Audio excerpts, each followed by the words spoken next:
In the name of my ancestors,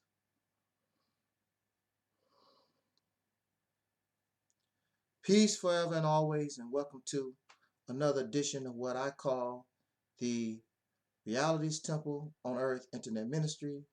I am the gatekeeper or the host of this program, known here on social media. I am known here on social media. Wherever you may find me, I am known as the mighty, mighty, mighty Angel Snub 7. I am your soul brother, number one. I would like to just give a few,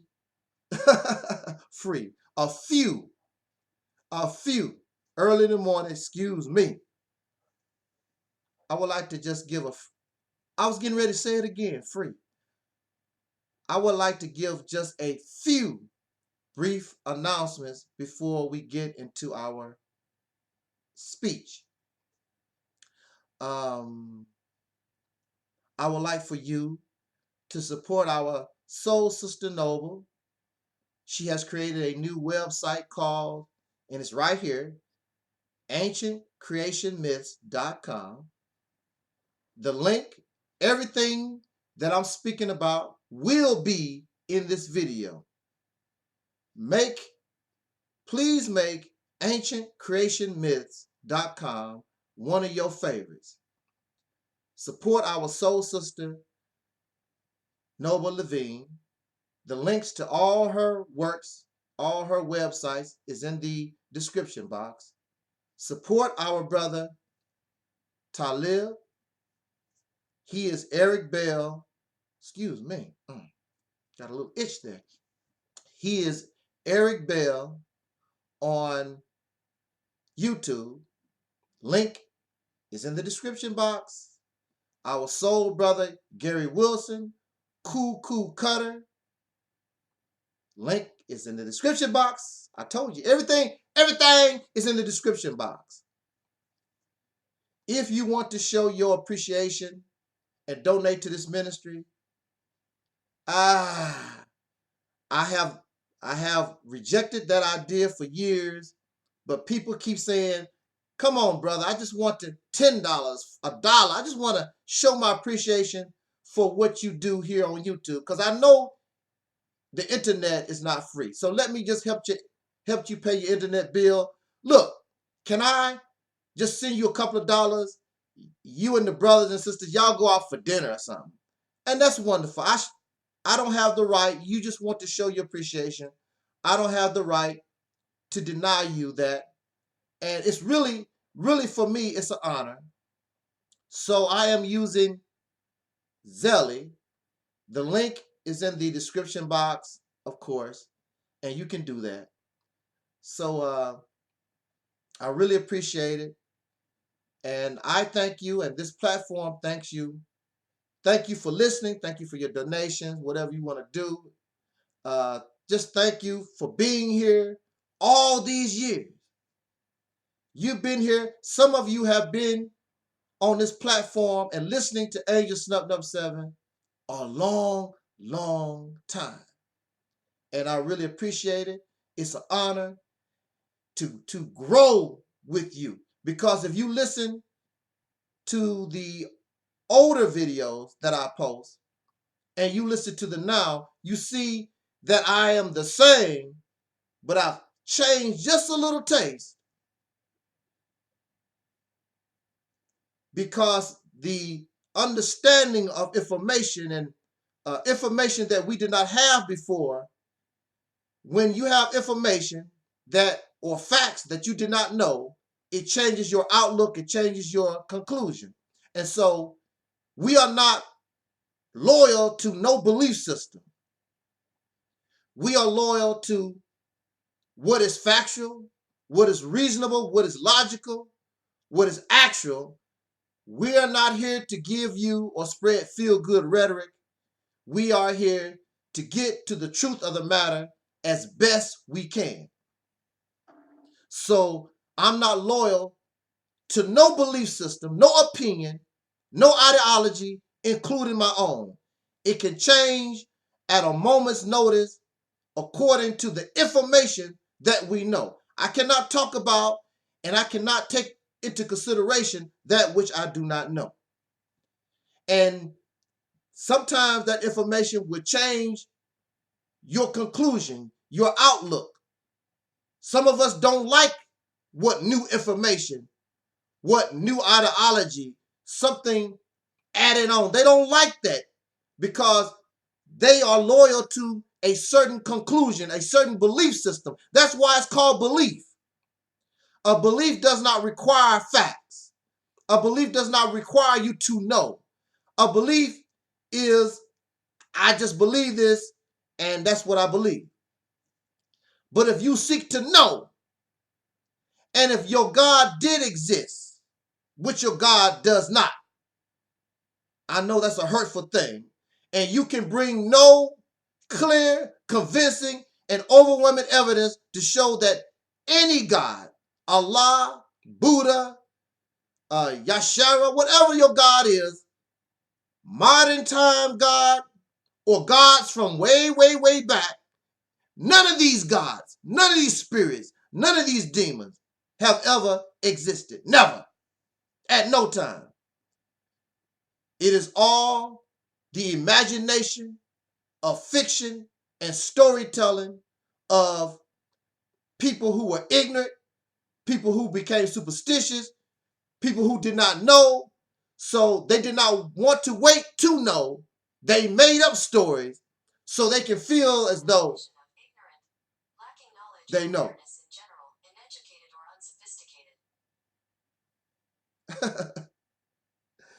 Oh, wow. I triggered.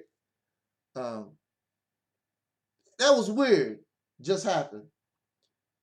I did not say, hey, Google or anything. Here's the definition of anything.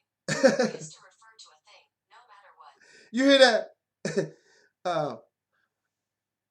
If you have an iPhone or even an Android, you can voice activate your phone, and the phone is responding to some of the key words that I'm saying. It was really weird. I tripped off of it at first. Because you can say like, hey Siri, hey Google, and your phone will react to your instructions. So it's thinking the phone is on, it's trying it's trying to result to commands that it thinks it's programmed to think that I'm giving it some type of instruction. Woo! I almost thought the Holy Spirit was in the room. I'm like, what's going on here? I was tripping out for a few seconds. And man, I only wanted to give a few announcements real quick. That's all. And it's going on 8 minutes. Support Sister Noble. Support Brother Taalik. Support Cool Cutter. You can donate with Zelle if you want to. And it's all in the description box. On that note, let us get busy on this visit. Something told me to grab me something to drink before I got started. And now I'm thirsty. Please, bear with me because my mouth is really, really dry. I need to get through this. I need something to drink. So hold on a minute. Hold on.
All right, that's much better.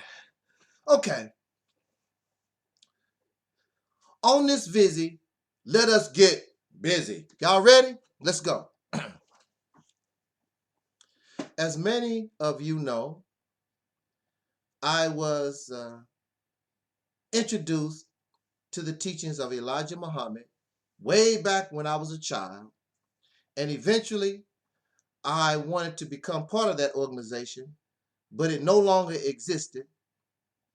So Minister Louis Farrakhan took it upon himself to try to resurrect from the dead something that should have been allowed to stay dead. And really, it is dead.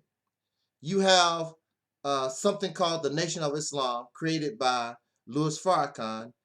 I joined that because I wanted to see that resurrection from the dead as a young man. I was heavily influenced by the teachings of the Honorable Elijah Muhammad. Now, I want to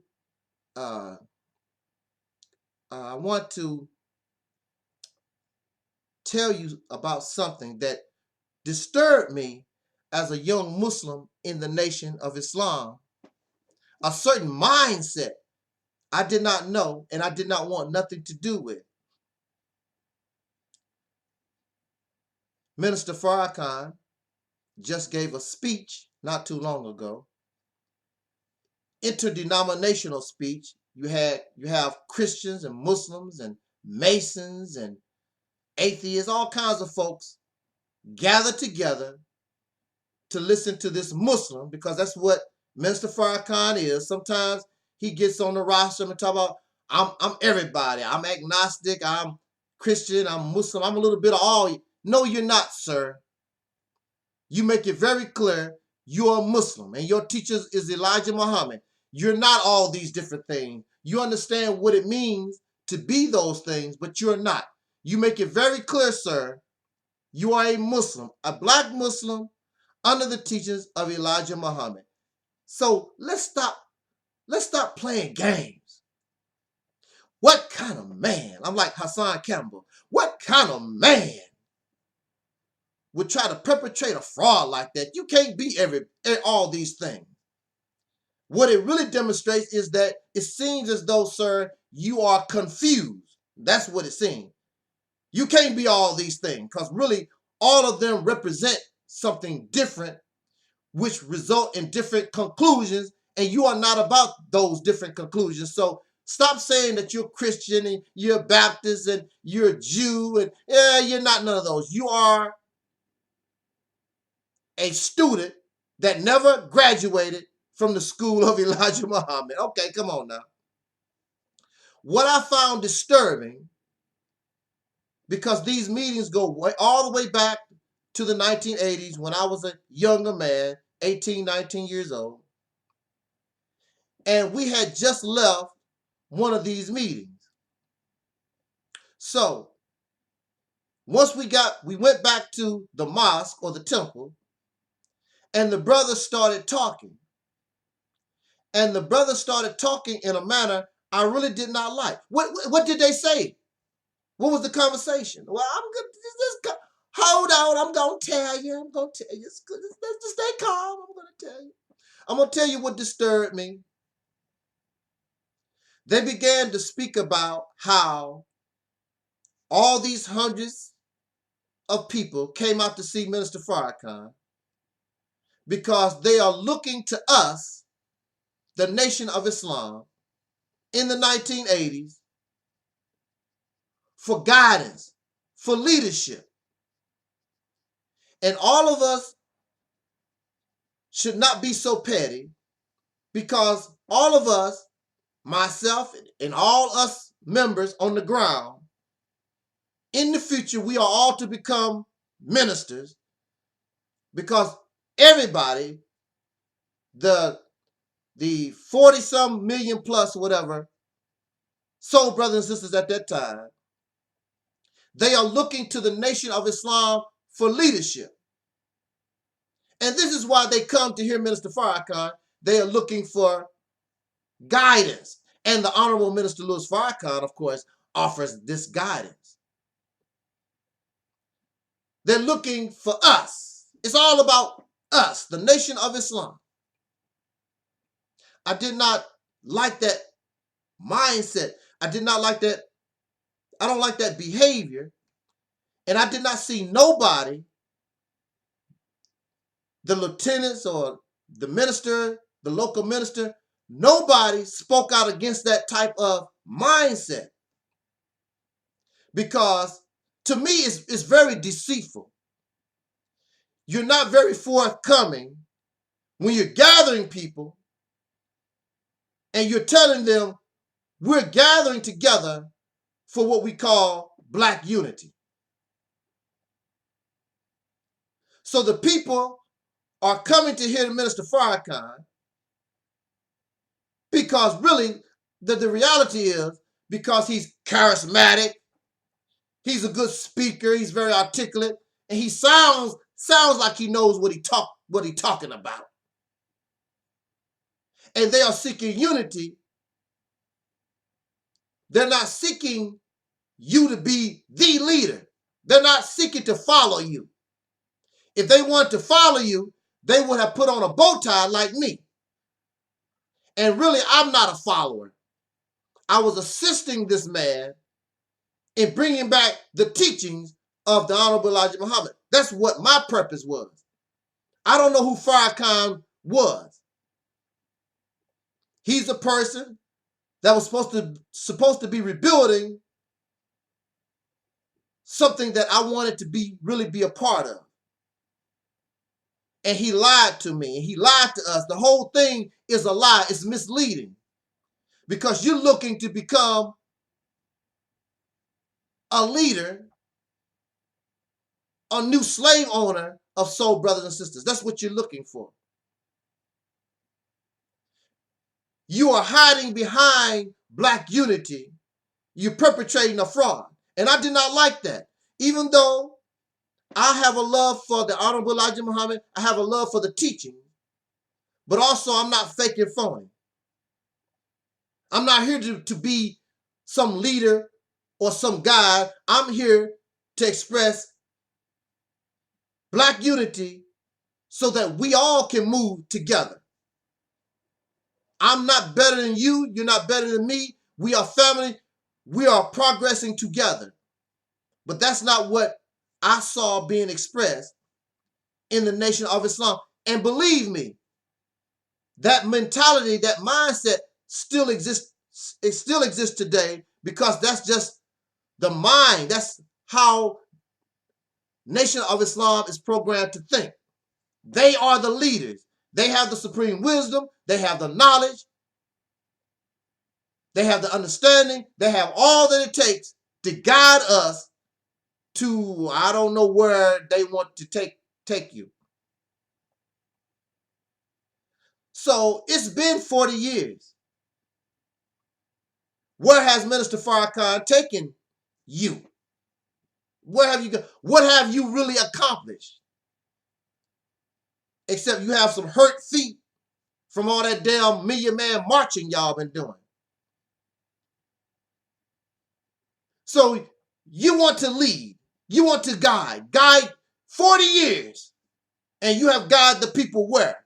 You have set what kind of example? You always have people that want to be a leader, want to be out front, and don't have the skills. They are incompetent. They don't know what the hell they're doing. Just because you can write a beautiful story, just because you can express you have beautiful speech, don't make you a leader. And you can get angry at me all that you want to, but time has shown that the Nation of Islam, under the leadership of Farrakhan or any of these offshoots, are going nowhere. Like King Noble said, that's a fact. They can barely produce what they done back in the 1960s. Barely making it. What kind of leadership is that? And you can get angry all that you want to. People clearly see you're not going nowhere. There are some who are comfortable slaves. They have a nice car in the yard, a degree on the wall. They're comfortable in racism. So you're very entertaining. Go ahead, Farrakhan. Love you. Speak to power. Speak truth to power, or whatever they talking about. And that's the only reason, because clearly power don't give a damn about you. Power is not responding to you. So what? To show you the arrogance of the Nation of Islam, Elijah Muhammad, according to a story I heard by Farrakhan, I don't know if the video is still up, but according to the story from Farrakhan, he said that Elijah Muhammad sent him to speak with the Black Panther Party. And Mr. Farrakhan told him how he was going to respect the Black Panthers and he said that Elijah Muhammad told him, no, that ain't how it worked. And Mr. Farrakhan said, like what? He said that Elijah Muhammad told him, you going to the Black Panthers to represent me. And basically this is the thing. This is basically how it went. I'm the shizit. I'm the man. You don't go down there talking about like we equals or nothing like that. They are supposed to be bowing down to us. We're the shizit. We're the big organization. That's how you need to roll. It is no equality. There is no brother. There is no sister. These suckers need to be made to know that we are the head Negroes in charge, and they need to get on board with us. Otherwise, nothing. That goes to show you right there. All this, what I'm describing right now, you see very clearly that the Nation of Islam does not rep Black unity. And that's why you've never seen them, even to this day. You don't see them unifying nobody. Because nobody wants to be part of something where they might like you, Farrakhan, they might like the Nation of Islam, but the Nation of Islam wants to be the head Negro in charge, and everybody's not going to go for that. You're not our leader. You're not our guide. I don't mind unifying with you. I don't mind working with you, but I'm not your slave. And that's what the Nation of Islam really is about.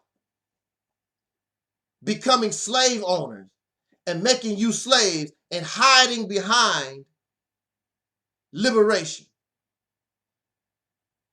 That example, what Farrakhan said in this story about when he was sent to meet Huey Newton and the Black Panthers, show how arrogant Elijah Muhammad was. Now, look at this. The Black Panther Party actually had confrontations with the white man, the pigs. They actually did. They had no choice. The Nation of Islam, that is not on their resume. Now, they have a reputation of murdering soul brothers and sisters, Malcolm X being the most famous, but there were others.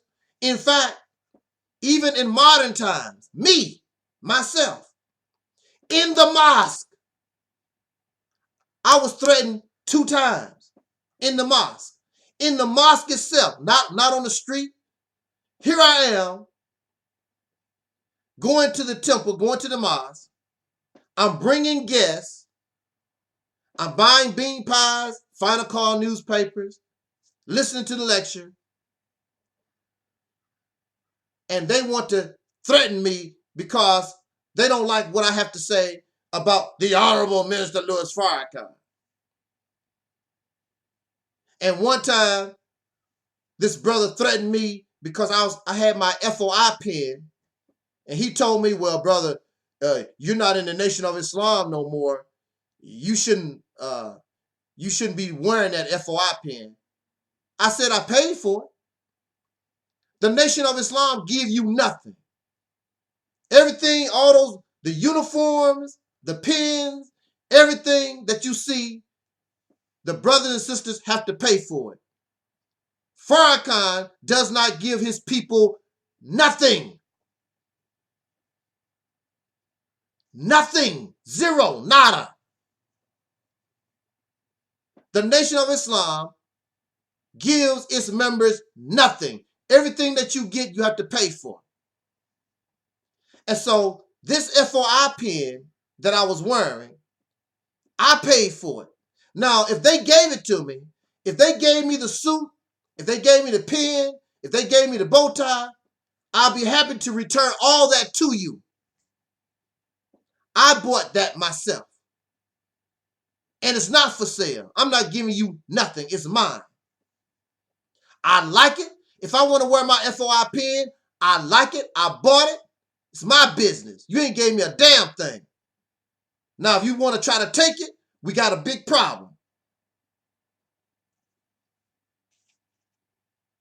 Now, I'm not Malcolm X, because you mess with me, and I got an AK-47 like Malcolm X had an AK-47, you're going to get different results. I'm not Malcolm. I'm not going to sit back with a weapon like that, and you try to hurt me, and you make threats against my family, and you're not going to get some caps busted in your ass. It's simple as that. I'm not going to play that. And why should I be going through all this? These are supposed to be your brothers. They are supposed to love us. As you can see, the Nation of Islam does not represent unity. It does not represent love of soul brothers and sisters. Again, like King Noble said, that's a fact. And why are you so pompous and arrogant, especially when it comes to the Black Panther Party? As you know, the Black Panther Party, like I say, they actually had confrontations. Many of them was killed and had confrontations with the police. The Black Panther Party started the free school lunch program and free medical care. That's what they done. Something to benefit the people that was supporting them. They was giving back. Came up with an idea to give back. What did the Nation of Islam give you? Except feel-good rhetoric. Oh, the black man is God, the original man, and the Asiatic black man. And what did they give the people? What did the Nation of Islam? Did the Nation of Islam give you free health care? They talked about a hospital that never opened. And you can't even get a turkey on Thanksgiving from the Nation of Islam. You get nothing except feel-good rhetoric, because they know that you suffer from low self-esteem and you want to feel good about yourself. So you are God of the universe, and you live in some type of utopia 666 trillion years ago and all this other nonsense. This spaceship is going to come out the sky and save you and all this crazy stuff. While the Black Panther Party was just keeping it real. They was dealing with the enemy face to face. While the only thing the Nation of Islam was doing was having a meeting, running their mouth, clapping. Oh, dear holy apostle. Oh, dear holy apostle. Right on, right on. Black power, all that. The Black Panther Party never got any rest. Somebody was always messing with them. Always. Now, we want to compare the Nation of Islam to the UNIA, Marcus Garvey. I'm not going to say the red, black, and green. That was the color of the flag that his organization created. But this stuff that you hear in modern times, the red, black, and green RBG nation, has nothing to do with Marcus Garvey. In fact, their mindset, their mentality is more like the Nation of Islam. I'm going to show you that Marcus Garvey has nothing to do with the RBG nation garbage. That's not what he was about, Marcus Garvey. There was a difference. Now, to begin, the UNIA, and correct me if I'm wrong, the UNIA was actually various organizations that came together under one umbrella. Woo, man. See, that's powerful by itself. The UNIA was various organizations and movements that came under one umbrella. This is the reason why the UNIA was 1 million members strong.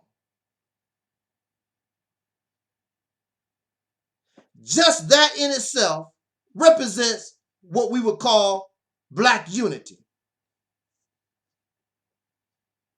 You did not have to leave your own personal organization. You just blended, you just unified with other brothers and sisters under one umbrella, under one voice, under one leader that hopefully was competent enough to take you into the direction that y'all wanted to go. Now, if I'm incorrect about Marcus Garvey in this regard, please tell me. That's what I conclude. This is what I see. Now, if this is true, another thing about Marcus Garvey, some of you may not know, Marcus Garvey was a Christian person. He believed in Christianity. But if you listen to the words of Marcus Garvey, and if you ever looked at the history of Marcus Garvey did not spread his Christianity to the people.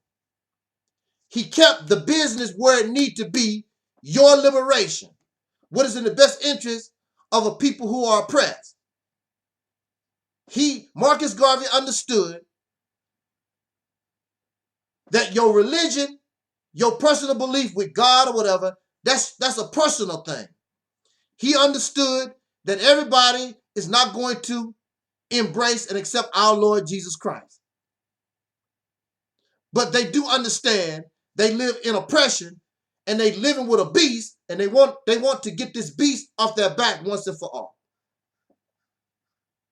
And if you look at Malcolm X, once he left the Nation of Islam, Malcolm had two organizations he was going to deal with. The spiritual side, which was his Islam, his religion. Then the other side, which was his revolutionary side, have nothing to do with religion. He understood that you cannot have a movement and bring your religion into the fray because it disrupts the unity that you need. Everybody's not going to be a Muslim. Everybody's not going to be a Christian. It's about your liberation. It's not about your personal morality, your personal beliefs. Do you or do you not want these people to be liberated from their oppressor? I have no interest of going from one slave owner to another. I don't want to serve Jesus Christ. I don't want to serve Allah. I want to be the hell left alone. And Marcus Garvey shown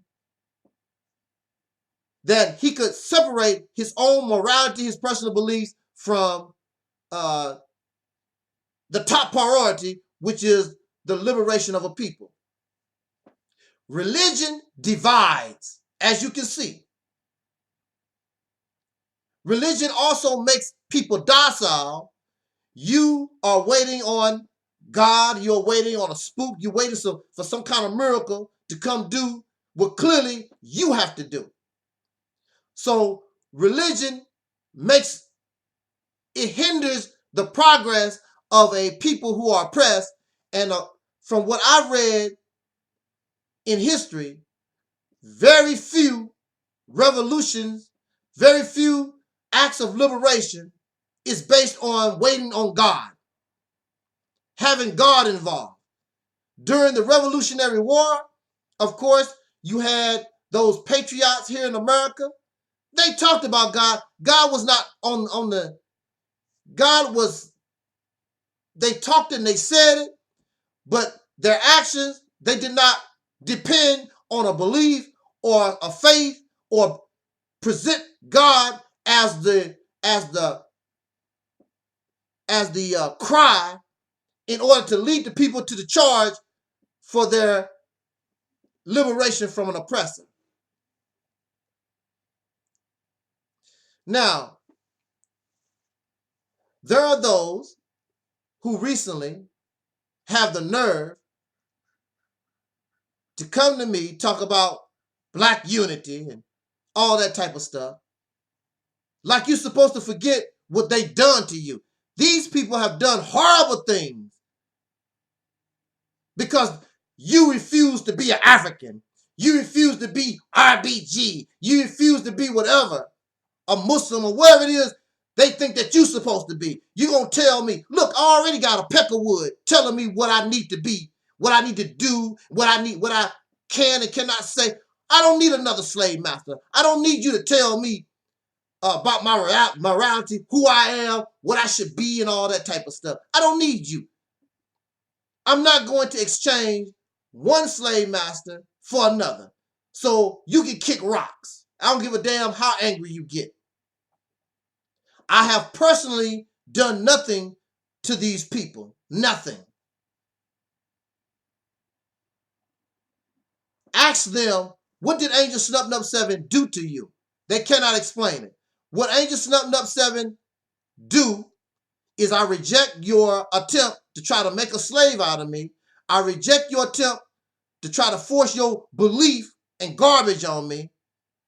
What Angel Snub 7 do is I show you that what you're trying to force on me is in error, that it is ineffective. What I show you is that you're incompetent. That's what they get angry with me about. I don't want, Angel Snub 7 refuses to accept your lies, because that's really what it is. Your distortions. Your belief. A belief does not require facts. Belief does not require logic. You need to show clear, convincing, and overwhelming evidence about what you're talking about, and they don't do it. I'm supposed to accept your crap just because it sounds good to you. Because it sounds good to you. I don't want nothing to do with you and your fake unity. Because these pro-black, their brotherhood, their sisterhood, their unity, it comes with strings attached. They want to represent RBG. Actually, they bring shame to that flag, the red, the black, and the green. Because, like I said, unless I'm in error, the UNIA was able to bring various organizations, various beliefs under one banner, one flag. And you can't do it because you want somebody to embrace your God, your thinking, how you look at things. It's never going to happen. Soul brothers and sisters in the United States of America are very, very diverse.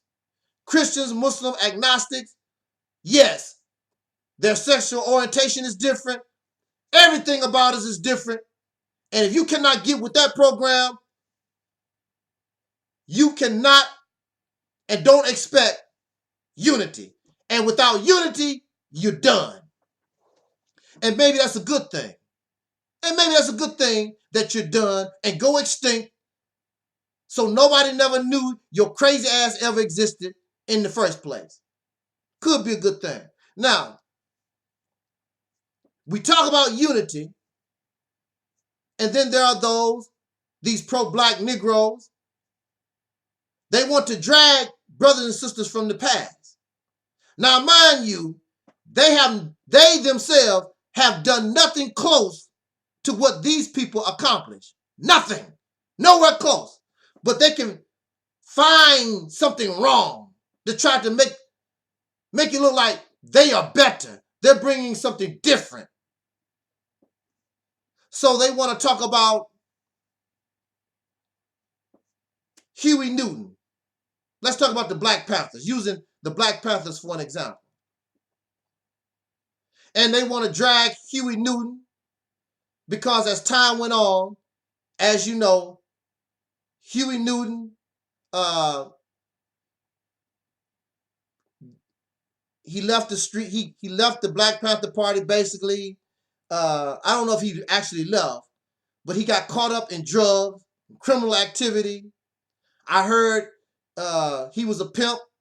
He pimped sisters out or whatever. And Huey Newton died from gunshot wounds, a heroin addict or whatever. Sad. It's sad, isn't it? And then we want to drag Eldridge Cleaver. Eldridge Cleaver, people are trying to spread the rumor as best they can because they don't want you to, don't look up to Huey Newton no more. Don't look up to Eldridge Cleaver anymore because they were really some scumbags. Eldridge Cleaver, the rumor is being said, and we're being taught that Eldridge Cleaver was a rapist. He practiced raping black women, and he wanted to go ahead and get good at raping so he could graduate to raping white women to make the white man pay for the rape of the black woman. Stuff like that. Okay. So let's just say that it is true. Huey Newton died a drug addict. He pimped black women at the end of his days. And Eldridge Cleaver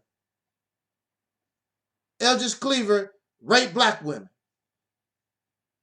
Are you saying, brother, you are advocating these things? No, I'm not. I would never advocate these things. What I will say to you is y'all always run around here talk about COINTELPRO, agents and spies, and you go around and do the same crap that they do. They go try to find dirt. They try to find dirt on Malcolm. They try to find dirt on Dr. King, and y'all doing the same damn thing. To do what? To bring them down. Why is it necessary? What is it that you seek? What are you trying to accomplish? Because you telling people that Huey Newton was a pimp at the end of his life or whatever, and an dope fiend, or that Eldridge Cleaver was a rapist.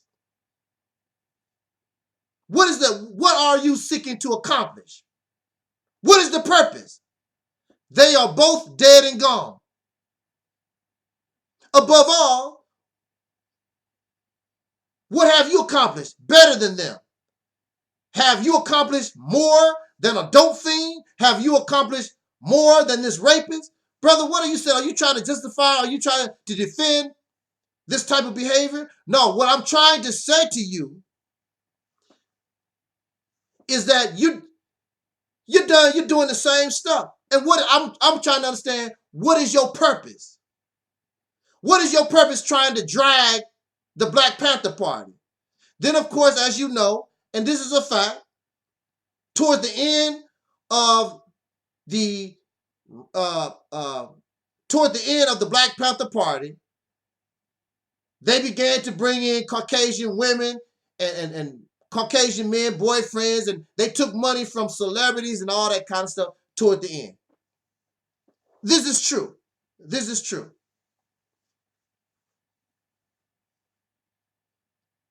It was power to the people. They're trying to say when the Black Panther Party first begun, it was power to the people. It was not power to the people. But then, so what if it was? No people, nobody should want to be oppressed. And during the 1960s, not only were black folks, soul brothers and sisters oppressed, there were Caucasian people coming up because they were different. Their ideology, they was against the Vietnam War and all that. They were being oppressed too. Power to the people and not the government. So what? So what if it did mean that? But we know in the very beginning, we do know from the very beginning, when they said power to the people, they actually did mean soul brothers and sisters. We know that. But you got these freaks, these bastards trying to spin things because they are the agents that they call other people. Again, what are you trying to accomplish by telling people these things? Oh man, you trying to defend rape? You trying to defend? This is what I'm trying to defend. Your right to be liberated by all means necessary, at any means necessary. And I want to use this as an example. These folks want to bring in their morality. They're self-righteous. They are better than Huey Newton. They're better. They have their morality. This is the point I want to make with you. One of the greatest generals during the Civil War was Ulysses S. Grant. General Grant. General Grant was known to be a drunk. And there were people who questioned, just like you want to question Huey Newton and Eldridge Cleaver and anybody, place your morality. He's drunk. Ulysses S. Grant was a drunk. He was the best in the Union Army. He knew what the hell that he was doing. And this was brought to President Lincoln. And President Lincoln was a wise man. His only question is this man getting the job done?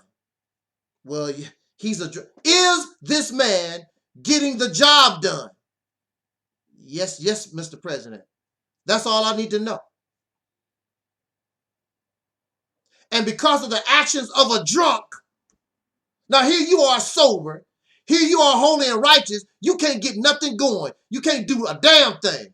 But a pimp and a rapist and this drunk, they can take care of business. Why your happy ass can't take care of business? That's the point I want to make. What is the purpose? If Huey Newton was doing something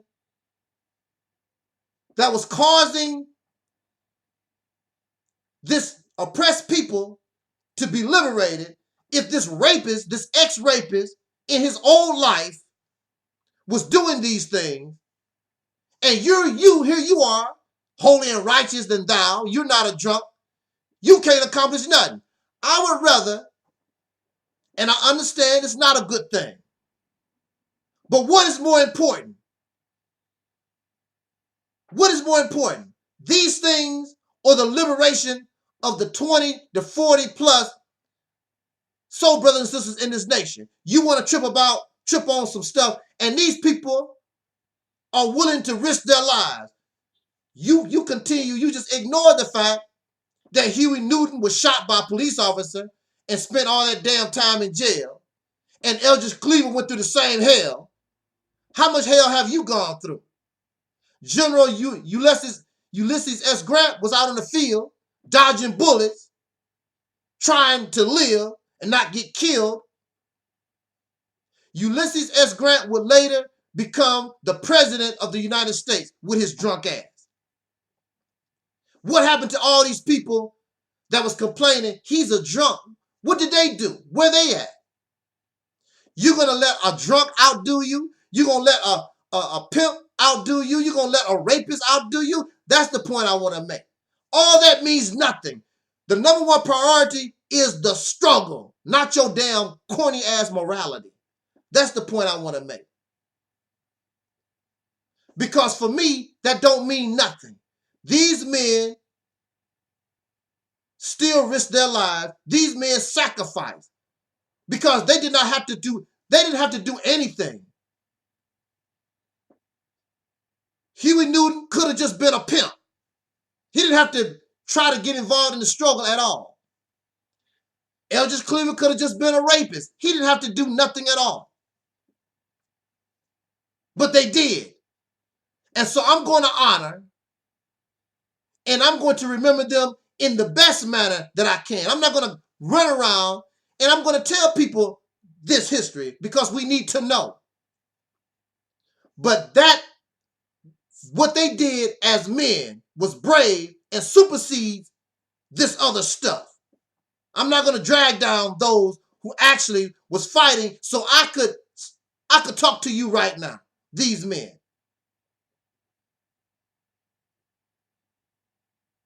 Your morality, your self-righteousness. So what we have here and what you see is the United Negro, how does it say? The UNIA, I forgot what that stands for. My bad. That acronym. United Negro Improvement Association, right? Marcus Garvey actually was representing what you would call Black unity, and the Nation of Islam actually represents foul, fake brotherhood, fake sisterhood, self-righteous, this vain morality. And this RBG nation and this Black first, pro-Black, all that stuff represents that Nation of Islam mindset. They are interested in their morality, spreading their fake ass self-righteous behavior rather than the top priority. We need to be free. Get the people free. Get the people liberated. Your personal self-righteousness and your morality, you can deal with that later. I would suggest to you that you stay away from all this pro-Black stuff. Because if you listen to them and watch them, they mean you no good. They want you to be a slave on their plantation. They want to be your slave owner. You need to stay away from them. All this blackity black stuff, it sounds, I know it do. Terry, I know it sounds good to us. And you see these ladies stay away from all that stuff. They are just entertainers. They stay away from all this goofball stuff. But even they would, if they saw us coming up in the real, and you didn't have to worry about somebody's self-righteousness. You can't do this. You can't eat that. You can't go there. You can't like so-and-so, blah, blah. That's none of your business. This is my life. Your interest should be the liberation of the people. And the people are not stupid. They are not going to go from one slave master to another. I'm not going to be your slave. So you got me messed up. So you can get angry at me all that you want to. You can get pissed off at me all that you want to. You are a sewer rat. You're a bunch of parasites. Pieces of Negro trash. I don't want your unity. I don't want your fake ass brotherhood. I don't want your fake ass sisterhood. Stay the hell away from me. Stay away from my channel. Stay away from our people. Everywhere you go, I'm going to be there and warn the people that you mean them no good.